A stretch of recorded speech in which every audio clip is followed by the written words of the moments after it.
Are you seeking a better way to accelerate your sales, to scale your business, to live a life with no limits? Accelerate Sales Podcast features global experts who have cracked the code to recurring revenues with proven sales systems and get you on the fast track to scaling.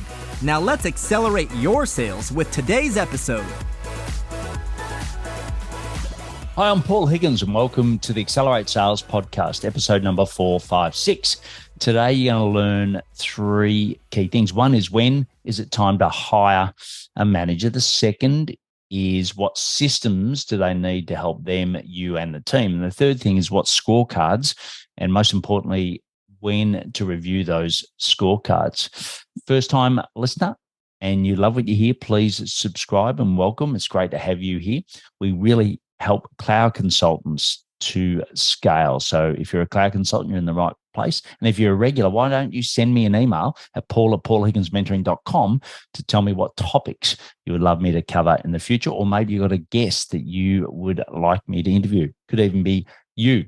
You can get the full transcript at paulhigginsmentoring.com and also a brief summary of the show notes. Before we go into the interview with Juliana, I'd like to thank our sponsors. The first is the Cloud Consultants Collective. It's a free Slack community of like-minded cloud consultants helping each other to scale. You can go to cloudconsultantscollective.com. And the second is SendSpark. It's a brilliant video platform that allows you to personalize at scale. We've been using it very successfully in the community for sales, and we'd love you to try it out. Actually, you can get 6 months free by going to paulhigginsmentoring.com/SendSpark. The links are in the show notes. Our guest today is a cracker.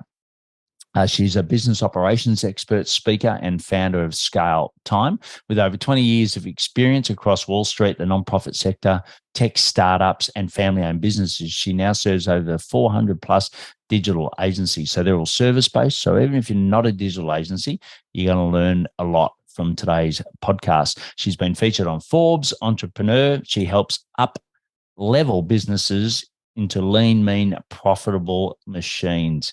I love that. On average, Juliana and her team create ways to free up at least 30 hours per week for her clients so that they can successfully run their agency without them in it. Founders can find themselves saying, I do what I want, how I want, whenever I want, not now. That is freedom, and you've got to agree with that. So now I'll hand you over to my interview with Juliana Marulanda from ScaleTime. Juliana, fantastic to have you here. I am so excited to be with you again, Paul. Thank you so much for having me on. Yeah, well, you were on episode 346. It was scaling your agency. So go and have a listen to Juliana there. But today we're going to sort of dive into a very specific topic that Juliana will introduce, talk to, which I think is more pertinent for the times, and also the change in direction of the podcast since episode 349. And Juliana and I go way back. We know each other really well. So this will be a casual conversation with huge impact for you. So I'd highly recommend getting wherever you are, a pen, your iPad out, whatever, to take some notes, and there'll be a full transcript in the website, which is paulhigginsmentoring.com/podcast. And it's episode 456. So, Juliana, first question, who's your ideal client? Who do you love to work with? So my ideal client are marketers, usually digital agencies of all sorts, right? We've got creatives, paid media, influencers, social, affiliate marketers, and, those individuals who are really in the precipice of growth. We're talking, high 6 figures, 7 and 8 figures, and they are, have a team that's about to grow, or are growing, and they're trying to get out of the growing pains per se, right? So they're trying to scale with their people, their process, and the profits, as well as their sanity. And they've hit an impasse, and they're like, I can't keep throwing people at the process issues. I need some help with my systems. How do I do that? That's kind of where they come to us. Yeah, great. And you briefly touched on it then, but what are sort of the key problems you're seeing for them at the moment? Some of the key problems are, they they might have gotten some systems down. They have a team, people are doing things, but they're still stuck in the weeds. Owners are still firefighting. They're establishing a leadership team that may or may not really have leadership. Sometimes they are trying to go for those bigger, better, badder clients, but they're not ready yet because even though they've hit great growth and maybe even great notoriety, they might just not have their stuff together where they feel really solid. And so that's usually where they're starting to think through, okay, I have to start thinking systemically and as a bigger business so that I can really truly meet, our business potential. Yeah. And look, I always ask people, how many hours you're working, and they sort of tell me, they say, 40, 50. I say, come on. It's just you and I here. You tell me the real hours, and it's always north of that, right? And they're like, yeah, I set this agency up to sort of, work less, have a better lifestyle, etc. But I seem to be working longer than I've ever have before, and etc., right? Which you hear, and you're probably nodding because that's probably you here. So we're going to, have some solutions for you in a moment. But what about I know, the wages just went through the roof, right? Particularly in the US, during COVID and post, has that sort of settled a little bit? Have they come back to a more of a normal position, or are the wages still really high? The wages are still pretty high. What has shifted is the employer-employee market, right? And so what we saw for a good amount of time is employees really had their pick, and departments were fighting for talent, right? I mean, we saw things where, as part of the sign-on packages for, junior level marketers and even some, medium level marketers, there was trips to Hawaii and Tahiti and as part of just signing bonuses. And so it was really difficult for smaller businesses to compete for talent. Yes. Now, in the States, as you might have seen, there's been a bunch of layoffs in the tech industry. And so it's changed the game. So now it's become more of an employer market. So not so much for wages, but the fight for talent has definitely changed hands in terms of power, right? So employees just don't have the same power, I would say, as they did last year when it came to looking for jobs, right? And so, and there was a bunch of trends like quiet quitting and all this stuff. And now they've realized, I need to keep my job. So I think not so much on salaries, salaries have stayed relatively stable, but I think what has changed are bonuses, incentive plans, and just the supply and demand of the market. Yeah, which is great news, right? So for you listening, that's great news. And just quickly before we get into the key topic again is, what are some of the best sources? So if you're an agency owner at the moment, you might be thinking, I used to source from these people, or where are you seeing the predominant success in the sourcing patterns at the moment for really good talent? So I would say, in the past, right, some of the best places, and if you're sourcing for, let's say, creative talent, I would always point to the Ukraine and Eastern Europe for they've got great design schools. They have great talent. And as we know, that has been a very sticky situation, which is unfortunate. So people have shifted over for similar, so if we're looking for similar quality and price point over to South America, we've seen a lot of, creative talent in places like Colombia, Venezuela, Uruguay, Argentina, as well. So geographically, for things such as paid advertisement, things like that, we see a lot of recruitment from South Asia, Bangladesh, India, Pakistan, where there seems to be more technical talent. Yes. And, for administrative talent, Eastern Europe, South America, Philippines is huge, right? With all of the different VA companies that have come out of the Philippines in the last couple of years. So we're starting to see, for more affordable talent, dispersed geographically. And then, of course, you have your talent, whether, people are sourcing in their respective countries and what the different nuances are there. Yeah. Great. Yeah. And look, certainly I know that, you're originally from South America and found that to be a fantastic market, especially with the time zones for the US. It's brilliant. And I've been overly impressed. We've got team members in Colombia. We've had team members in Venezuela, and it's fantastic. And what I'll do off air is sort of get some resources. So any resources you've got, we'll add those to the show notes. But I want to get into the heart of it, which is, you effectively got a team. You're running this agency, and it seems like you're always the last stop, right? You're the quality control. You're the person that keeps getting dragged back in, and you're like, I want to actually run the agency. I want to do the strategy. I want to do the sales, but I'm constantly pulled back into, finishing work or, how do I do this, etc. And I know that you've been dealing with that problem a lot lately in an agency. So why don't you just, in your words, explain it? What it is, and then some of the ways that we can solve it. I would say for a lot of agency owners, right? And sometimes even agency leaders, and this would, I would include consulting agencies in this, right? Like if you run a consulting firm, you're service based, and you are running an organization that, the highest piece of it is really people, right? With services, you're dealing with people, whether you want to or not.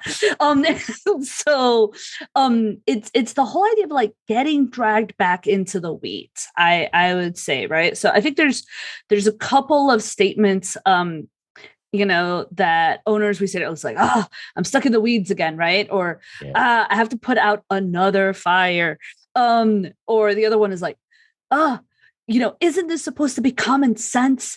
And I'm like, nope. Common sense does not exist. Please remove that from your vocabulary. Common sense isn't common, as we've always said. Exactly. Yeah. Right. And so I think one of the biggest lifts that you can start to think of is where are you getting bottlenecked? Right. So, if it's firefighting, like what are your procedures for escalation? Right. Like if you were to brain dump, here's the 10 most common fires that I'm putting out on a monthly basis. Like, where are they coming from? Is it your team? Is it your clients? Are you being pulled into client meetings? Are you doing quality review, right? Are you like, oh crap, I keep looking at this piece of creative because my team just isn't, at the level of sophistication.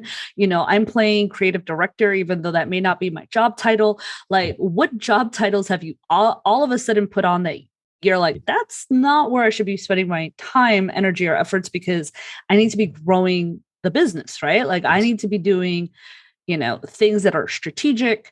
Yes. I need to be focused on sales, whether that's individual sales or you're out speaking, doing mass sales, or I'm doing marketing, right? And really helping to bring in business is kind of where I, as the owner, quote unquote, belong, but you're not. Right. Because you're checking stuff before it goes out the door. And Paul, I know you've dealt with this, right?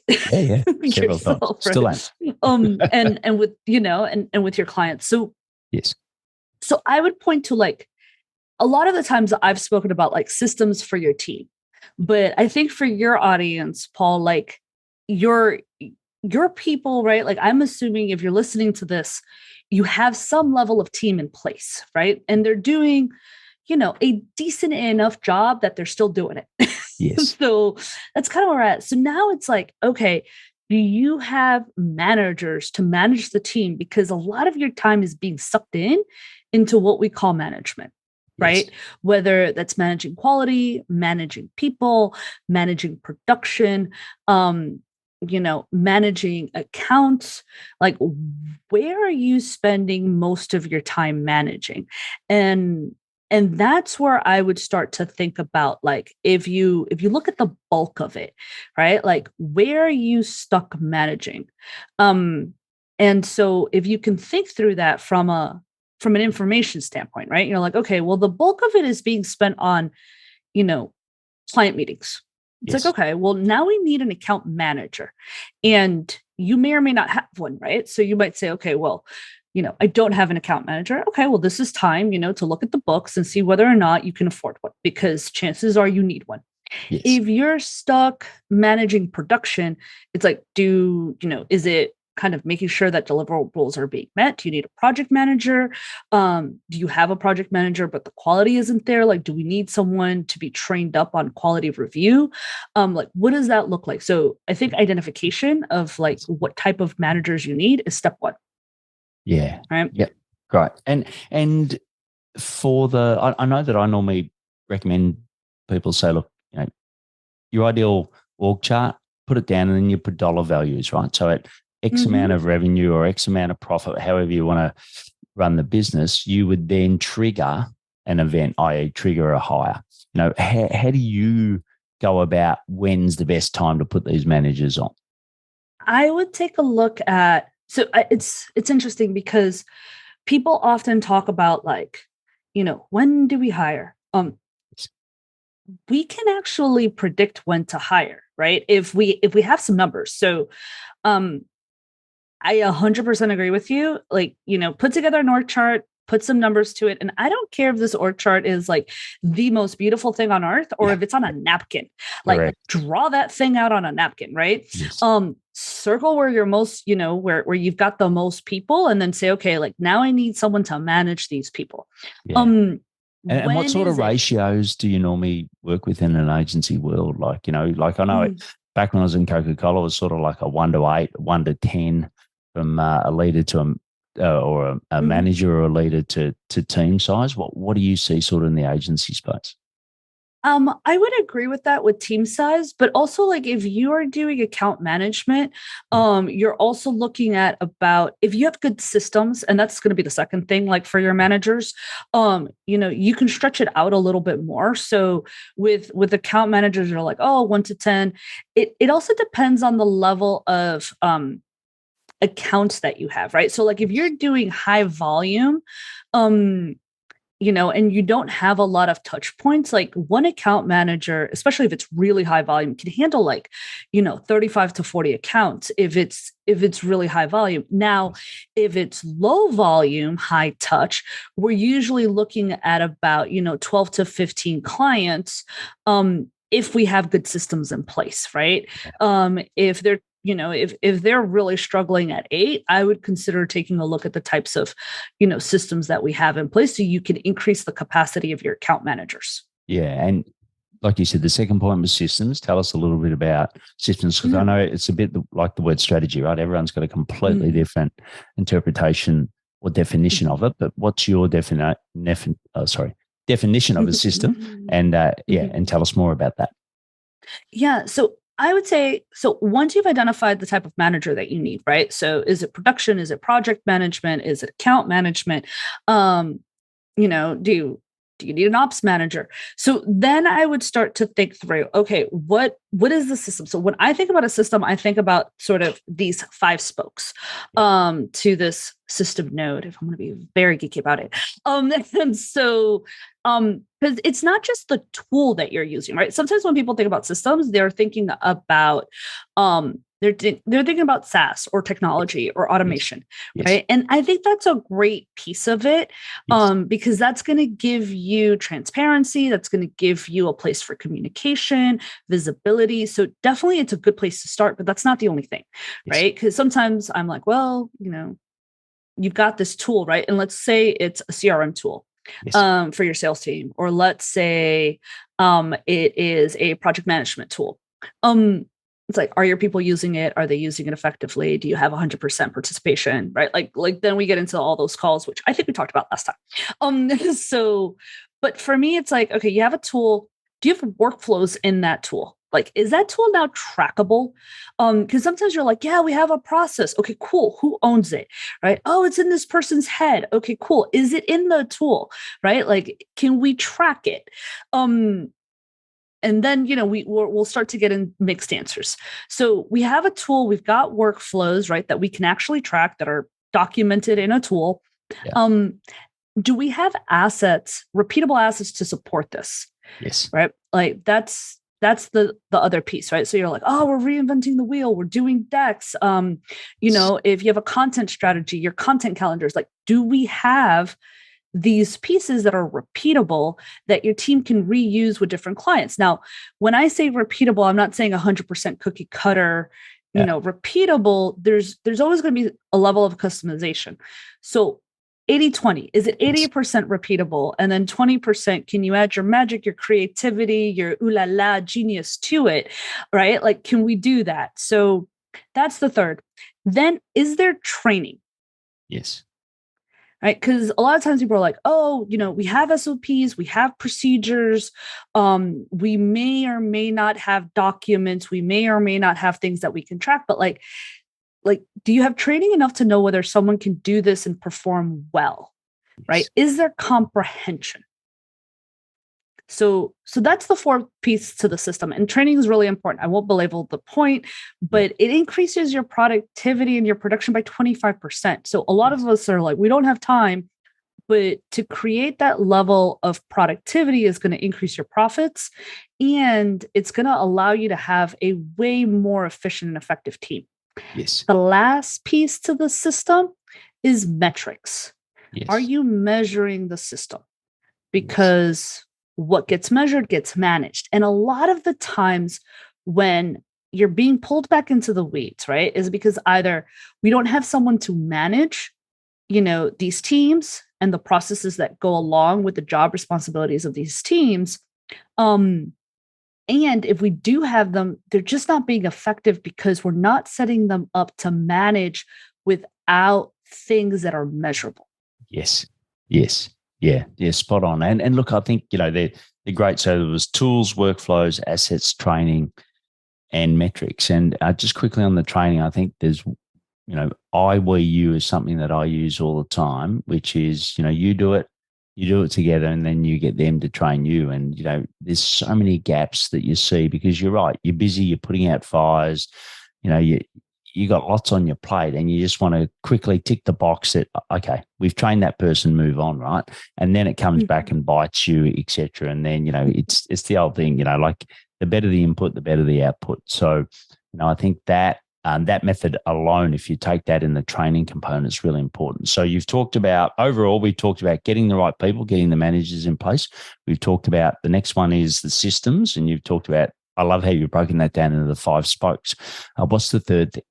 And then it's, do we have like scorecards set up for our managers, right? Like, what are they actually managing? Because what I have often seen is we're like, okay, I'm stuck doing X, Y, and Z, right? I'm going to get a manager in place, or I'm going to train up my current manager because they're, whatever level they're at, right? They're, 1 to 10, they're a 5, right? So we're going to train them up. And then the manager's like all over the place. They're trying to figure out the team. They're trying to get buy-in. They're trying, I wrote a piece on like the 27 different conversations that managers are having with employees on any given time. Right. And you're like, what are they doing all day? Why are they just talking to people? Yes. Like they're managing their people. And we haven't set them up to succeed for what we want them to do. So it's like, do they have scorecards, right? And this is the metric piece, so that they know exactly what they're responsible for. Like, what are the needles that they're supposed to be moving? And what is the performance that we want them to get out of the team and themselves? So oftentimes what I feel like is missing is these scorecards where we're measuring the performance of our managers so that they can self-calibrate and get us out of the weeds. Yeah. I think that's so important. And I know we spoke before coming on air, it was around how do you assess whether someone's doing a good job or not, right? So, and I think, that having those scorecards is so critical to do that. And some of you have come from a large corporate background where you're used to having those systems and processes. For me, I was lucky. Coca-Cola, they're 150 years old. And, we used to complain because they measured too much, right? Like, it was like, just let us do the job. It was like the opposite. But yeah, I often see it's like I've hired the person and that's it. All I've got to do is hire the person. I just trust them to do their job. But as we know, that doesn't work, or it doesn't work well, right? You've got to do more than that. And if you look at the scorecard, And if you just think from a project management point of view, right, what are a couple of key metrics on a scorecard that you would have for someone that's doing project management? Yeah. So for project management, it depends on where you are, right? So, and I think that metrics very similar to any system that you put in, right? You want to start with goals that are easily attainable and then increase them through time, right? So so before you're starting to oh, we're going to get into RACI charts and this and that in your project management, right? Like if you don't have your project management set up, it might be something like, okay, we want 100% participation in the project management tool, right? And it's the project manager's job to get that. So we can just start with participation. Sometimes it's like, let's just get there first, right? Like, let's get people into the system and using it fluently. Again, like if you're just starting out, it could be something as simple as looking at people's participation, seeing if people are cleaning out their notifications, measuring the backlog of your project management, right? So all of a sudden you're in there and you're like, well, this client's being unprofitable, and they have, let's say you're doing content for the client and they've got about 3/4 worth of backlog because they haven't reviewed their stuff. It may not necessarily be your team's fault, but someone needs to be having a conversation with this person, right? And so if we don't see that backlog, we have no idea what's going on. So backlog is, a very simple thing to start to be able to measure so we can calibrate our projects and our retainers. I think one of the most important things for anyone who's delivering deliverables, if it were, right, to clients is on-time deliverables, OTD, right? Like, are you on time? We see this so much, especially with websites. Websites are phenomenal for going over, right? And so can we, what's our measurement there? Are we at 90% on-time deliverable? I've seen things like we're 20% on time deliverable. And then we start getting into, for our more sophisticated project managers, like what are the project profitability, right? What are we doing in terms of, team workflows and capacity, resource forecasting, right? Being in charge and making sure that our people have the right capacity so that they're not burning out, so that we're communicating with sales. Now we go back to the hiring question, right? Like if we can measure what we're doing in terms of our resources and we know what the pipeline is coming in because we're measuring everything, now we can start to make better hiring decisions of when we're hiring. So we're like, okay, well, we're reaching capacity. We've got a pipeline. We've got X% of closing ratio. We know that we're getting this many projects in the next couple of months. We need to start hiring now, right? So now we start making those very data-driven decisions as opposed to just being reactive and like, oh, crap, we got to hire people. But right. Or, and so that becomes where the project management role starts to evolve and become a true member of leadership. And around the scorecard, so how often should the scorecard be reviewed? So, is it you tell me sort of the frequency or some of the management routines that you've seen work really well for agencies to review the scorecards and then obviously put positive actions towards them. Yeah. So I think scorecards, in an ideal world, right? You're like, oh, everything's going to be automated and it's going to be great. And we're going to have dashboards and, and the system is going to tell us all the information. And I think you said something earlier, was it like good input in, good output out, right? So you have to build that, right? So depending on the systems that you have, right, from a technology piece, from a visibility piece. So with the scorecards, I say start low tech, a Google sheet, a spreadsheet, whatever. Have people own the metrics, right? So as a group, as a collective, as owners and the individuals, you set up what the actual KPIs or what the key performance metrics are. And then you hold the people responsible for maintaining them, right? Because what you don't want to do is then put the additional burden on the managers or the owners to own the metrics, right? I often think that metrics should go from the bottom up. Yes. Right. And when the technology isn't doing it from the bottom up, you have your people do it. They're going to kind of complain. And then you can go back to the other thing about how getting people buy into adopt things. That's a whole other conversation, but get them to really own it, because that way, if they start owning their metrics, they start owning their performance. And that's a huge deal. How often do they do it? I would say, have it at a cadence where they're putting in their information once a week, and then it gets reviewed once a month. And then that way, if you're doing, one-on-ones, in an ideal world, right, you'd have a monthly one-on-one. In the real world, if you can get it done like once a quarter, that's great, because now you have data that you can use to calibrate someone, and you're not waiting an entire year before you're thinking about doing a performance review. You may or may not actually be able to implement it. And then you're deciding whether or not you want to keep someone on, right? So now we've got a feedback loop that actually works for managers. Yeah, totally agree. And I think, it's, like I said, Coke was, got to the point where it was analysis by paralysis, right? So we had too much information. But I think it's, you can definitely look at the couple of key measures that are going south, right? So you got your reds on your scorecard, and make sure what are the one or two actions that you're going to solve those. But also don't forget the greens, which you're doing really well, and compliment people, right? Because we all want to know that we're doing a great job. And so often it's just easy to look at the reds on the scorecard and not actually congratulate people for the things that are doing well. But, if you look at the overall structure, so we had, get the right people in place, so have the right managers in place. The second is have the right systems. And then the third thing is have the scorecards to do it. And why is this? This is to allow you to actually not get down in the weeds all the time, not be the point of control all the time, or not, well, I just want to know this, or can you help me with this? And I used to, when I was in corporate, actually, people, I was quite open and had some rules of engagement. One of them was if my office door was shut, when we used to have office doors, most of us don't have them anymore, but when we did it, and it was like, when my office door, I'm doing something really critical, right? And I don't want you to interrupt me when you're doing it unless it's an absolute emergency. So just write down all the things that you were going to ask me if they're not time sensitive.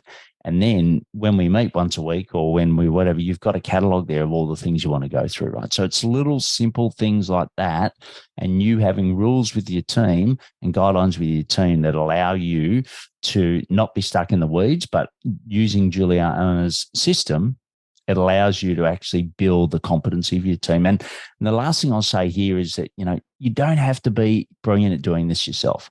Right? This is what Juliana does each and every day, right? She loves it. You can see her passion. She gets in there. She's done it before. She's worked with HubSpot agencies. She's worked with consulting agencies, like you said, Service to the same. And she gets in there and actually makes it easy for you, right? So you don't have to have all the answers. All you got to do is get a Juliana in, who then can help you with your team. And I think that's the critical thing, right? Because, you don't have all the skills. You're not going to be good at everything. And this operational space is often, really tricky, and it is hard. It's easy to get sucked in and to waste a lot of time. So if you want someone, certainly reach out to Juliana. So her website is scaletime.co, which is right on topic. So scaletime.co, and that'll be in the show notes. So what we're going to do now is, and we could talk for a lot longer, but we've got to go now into the rapid fire to round the interview out, so you can get back to implementing some of these changes. So the first one is, from a sales perspective, what are some of the daily habits that you do, Juliana, to help you get more clients that you help? I do CRM hygiene on a daily basis. And what is CRM hygiene? It's like I go into my CRM and I clean it out, because if I don't do that, then I forget, right? And 80% of sales is done in follow-up. So I got to make sure that people, are in the right stages, that we're following up with them, that my team is doing a good job of keeping on top of leads and, and all that good stuff. So I think the number one habit is like brushing my teeth, CRM hygiene. Brilliant. And the next is, where do you find out more about sales? One, I would say from you, because you're always on top of the game. So I think you're one of my resources. And there's a couple of other sales trainers and sales individuals that I am lucky enough to be able to ping, right? So if there's anything that I'm like, ooh, there's an interesting trend in the market right now, what's going on? Or all of a sudden I'm like hearing a very specific objection. And I'm like, okay, so I think one of the things that is really important is to kind of pay attention to those trends. And then I'm lucky enough to be able to reach out to experts and ask them what their thoughts on and what their pulse on the market is. Right. And if we could grant you one wish, right, for your business right now, scale your time, what would that be?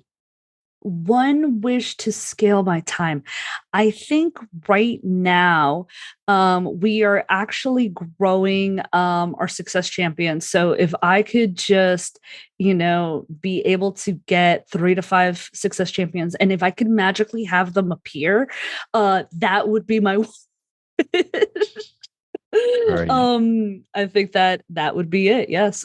Great. And like I said, you've been working in this agency space for a long time. You're hands-on within agencies. Now you're helping agencies to get out of those weeds. What do you know now about this world that you wish you had have learned a lot earlier? Dirty drafts. So one of the things that I tell people all the time is, it's so much better to implement something that is a dirty draft than to try to get it perfect, right? So whether that's an SOP, whether that's training, whether that's assets, whether that's even client-facing stuff. And I say this especially to my creative people. You want to make it look beautiful. I get it, but start with functionality. Just get it out there. Get feedback, and implement faster.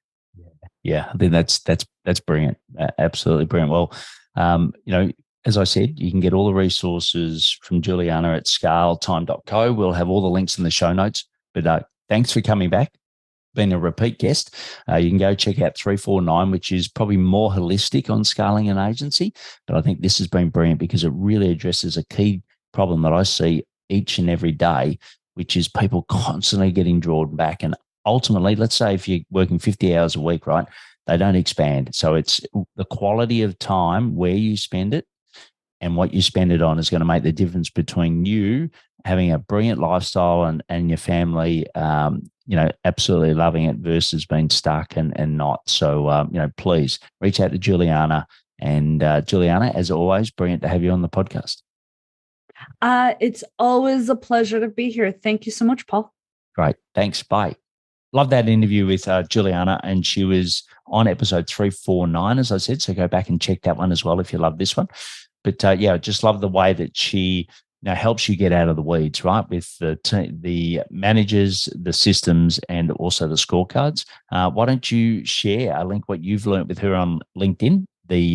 Her profile is in the show notes.